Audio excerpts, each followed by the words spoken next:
Hello friend, তো তোমাদের জন্য একটু অন্যরকম ভিডিও নিয়ে চলে এসেছি। আর দেখতে পাচ্ছ আমি কিন্তু এখানে রেডি হয়ে গেছি আর আমরা একটু বাজারে যাব। আমাদের কিন্তু বাজারে যাওয়ার কোনো রিজন লাগে না, আমরা এমনিই যাই। শুধু বাইক নিয়ে এদিক ওদিক একটু ঘুরি, খুব ভালো লাগে। আর এই গরমের মধ্যে না বাড়ি থাকতে একদম ভালো লাগে না। আর আমাদের এখানে জানো তো একটা সুন্দর মেলা হচ্ছে, যেটা চৈত্র মাসের মেলা, আমাদের সোনালী মাঠে হয়। আর এটা কিন্তু খুব বড় মেলা আর এটা অনেক দিন ধরে হয়, প্রায় 1 মাসের কাছাকাছি। আর তোমাদের সাথেও না একদিন এই মেলাটা আমি শেয়ার করবো। প্রচুর দোকানপাট বসে ভেতরে, খুব সুন্দর হয়। আর আমরা বলতে গেলে রোজই আসি মেলাটাতে।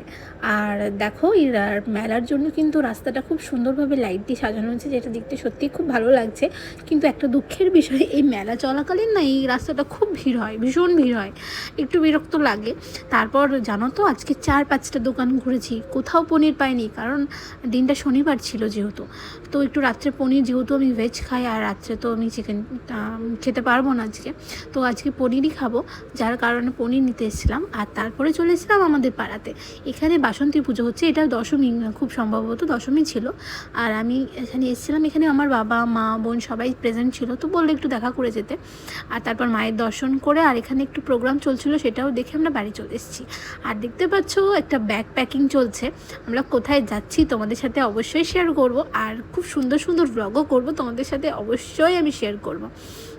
তো তারপরে দেখো ফ্রেশ হয়ে নিয়েছি আর রাত্রে ডিনারের জন্য আমি নিজেই পনিরটাকে রেডি করছিলাম। এটা একটা পনির টিক্কা বলতে পারো, একদমই তেল ছাড়া, একটু ক্যাপসিকাম একটু পেঁয়াজ অ্যাড করেছিলাম। এটাই তো আজকে আমার ডিনার ছিল। তো তোমাদের আজকে এই ব্লগটা দেখতে কেমন লাগলো তোমরা কিন্তু অবশ্যই কমেন্ট করো আর চ্যানেলটা অবশ্যই ফলো করো। Bye bye.